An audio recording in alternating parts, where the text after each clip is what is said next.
Okay, midweek 27s. I just finished 26, so let's see how much you guys remember, because I remember all of it.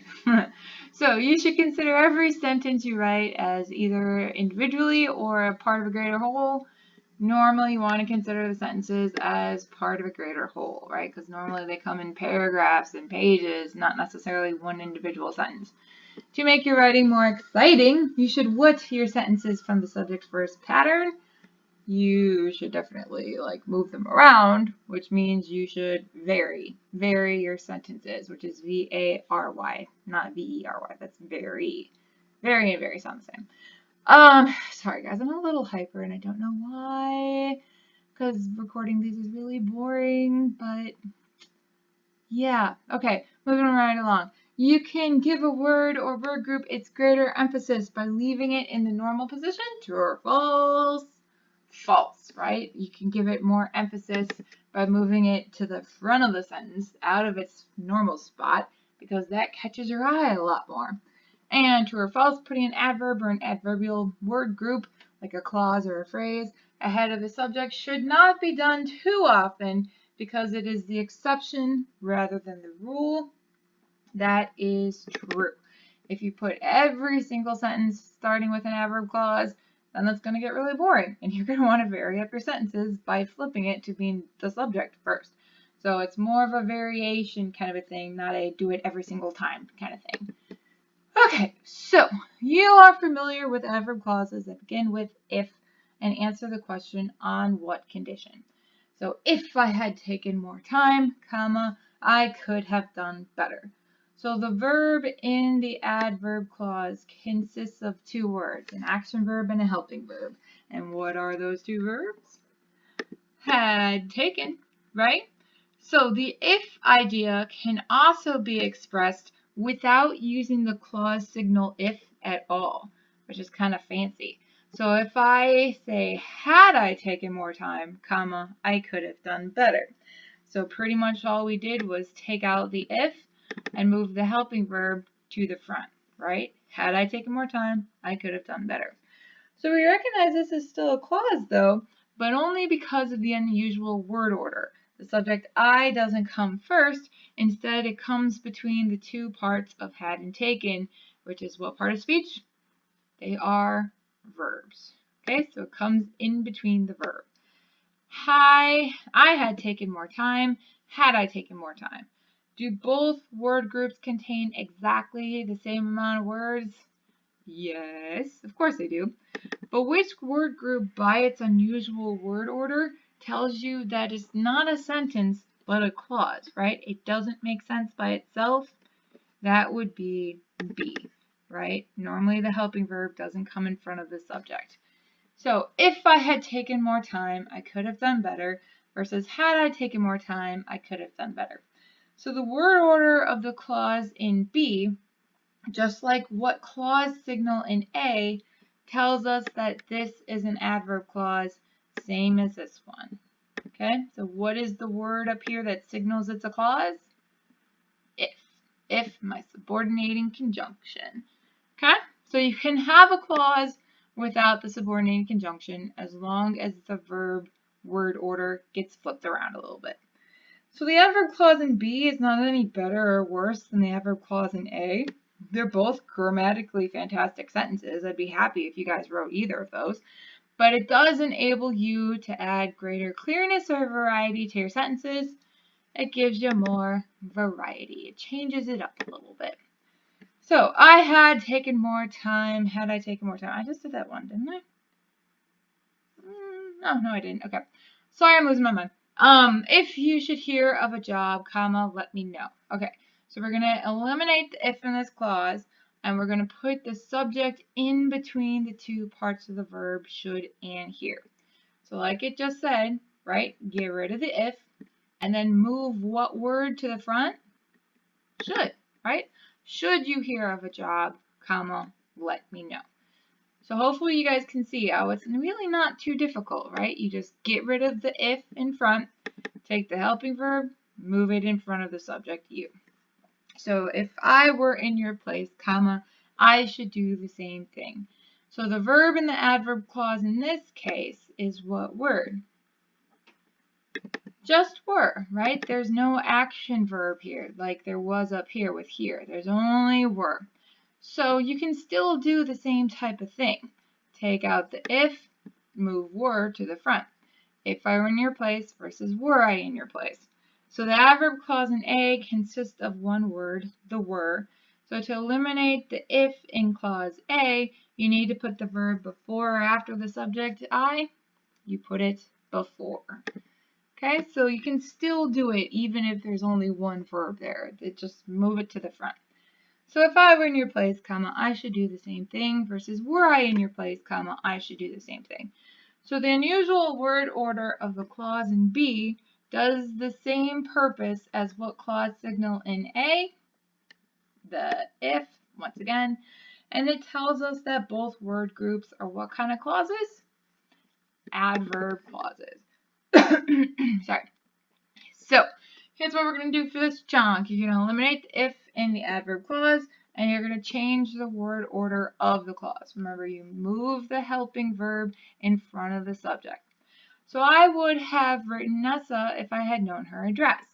Okay, so since this is an if clause, we're going to get rid of the if. And what's the word we're going to move in front of I? The had.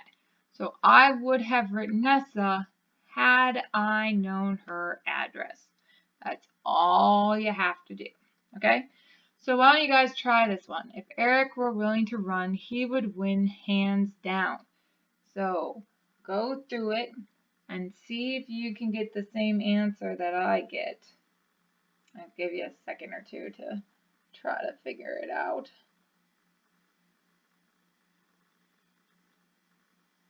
Alright, so did you get it? So you cross out the if, right? What's the word to move in front of Eric? Were. Were Eric willing to run, comma, he would win hands down. Which are your answers right there. So I'll let you know if I should change my mind. Again, same type of thing. I'll let you know. Let's get rid of the if. And what should we move in front? The should. I'll let you know should I change my mind. Two more like this. If it were not for the mosquitoes, camping would be fun. I don't know about all you guys, but I'm not a fan of camping. I think some of you guys are, but not a fan of mosquitoes. Let's say that. So we're going to get rid of the if, right? And then what are we going to move to the front? There's only one verb here, the were, so we're going to move the were. So were it not for the mosquitoes, comma, camping would be fun. And last one, we would have started earlier if we had known the distance. So again, cross out the if, move what in front of we? The had. We would have started earlier had we known the distance. Okay. So far, so good, right? This is just a variation on adverb clauses that you can do to give your sentences more interest, more emphasis, more variety. Variety is the spice of life, so you want variety. All right, the next type that you can mess with for adverb clauses is when you have the signal once. Once can sometimes be used as an adverb clause signal in place of if, when, after, or as soon as. So if we have like, if you break the seal, comma, you can't return the item, I can change the if to once and say once you break the seal, comma, you can't return the item. Both are adverb clauses, but which sentence does the condition expressed by that clause seem much more final? Like, oh, can't go back once this happens. The one that uses the once, right? This is like done deal kind of a thing. There's answers for that one. Moving along. So circle the clause signal that emphasizes the clause more. Once or if you feed a stray animal, you can't get rid of it. Which one is like, yep, done deal? The once. All right, so you're going to emphasize the sentences by making them into once clauses, which again, just basically means you change the subordinating conjunction already there into once. So after my tests are over, comma, I shall have more time. What do we got to do? Replace after with once, right? Once my tests are over, I shall have more time. As easy as that. Okay, so for this one, we're going to take the sentence and subordinate it into a once clause, okay? So we're going to start off with once. So once what? You can't change your mind. Basically, once you sign the contract, comma, you can't change your mind. right? Easy as that. You just stick the once in front, cross out the and. Same thing here. A false idea gets into circulation, comma, and it is difficult to uproot it. So if I want to subordinate it into a clause, I'm going to say, once a false idea gets into circulation, it is difficult to uproot it, right? Okay, so once again, all you have to do is put the once right in front. That's as easy as that. Okay, so that was the second type. Now we're going to go on to a third type, which is pretty much just as easy. So another more useful type of adverb clause begins with the words now that. And these words, which are similar in meaning to because, are useful in sentences that state any cause and effect. So because you are 18, you can vote, versus now that you are 18, you can vote. So of the two sentences, which one suggests that that cause is a much more recent change? That would have to be B, right? Because now that you're 18, you can vote. Sounds like you just turned 18. So boom, now you can vote, right? Easy as that. All you had to do was change the because into a now that. Because Kyle has a job, he takes more interest in his appearance, versus now that Kyle has a job, he takes more interest in his appearance. Which sentence suggests that Kyle's job is something that much more recently happened to him, and therefore now he's paying attention to his appearance? Again, that would be B, right? Now that he has a job, sounds like it's a much more recent thing to happen. But again, all he had to do was change because to the now that. Okay, so we're going to subordinate that italicized statement into a now that clause. Same way we did with those once clauses. Finals are over and life can return to normal. So if I want my first sentence to be subordinated into an adverb clause, what am I going to put in front of it? Basically, now that, right? Now that finals are over, comma, get rid of the and, life can return to normal. That's as easy as that. So let's do the next one. Summer is here, comma, and people are planning their vacations. So if I want the first part to be a clause, I'm going to say, now that summer is here, comma, people are planning their vacations. Easy like that. The next one, we have spent all our money and we might as well go home. Sad day. So I want my first chunk to become the adverb clause. So what do I got to do? It's super easy. Just put the now that in front, right? Now that we have spent all our money, comma, we might as well go home. I want to go ahead and do the last one. See if you get the right answer.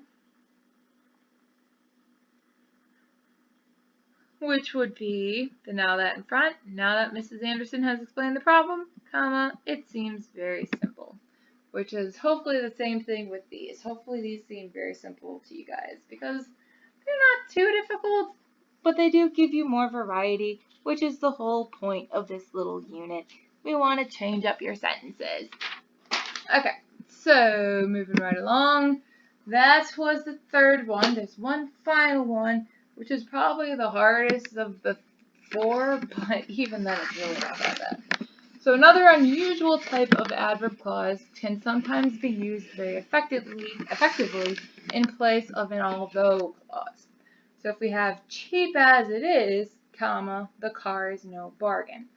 So this adverb clause is unusual because instead of beginning with a clause signal like although, it begins with cheap. Is cheap a verb or an adjective? When it's spelled C-H-E-A-P, we know it's an adjective, right? Not like cheap like a bird, like cheeping, like cheep cheep. I swear I'm not losing my mind, guys, although maybe I am, I don't know. Although it is cheap versus cheap as it is, okay?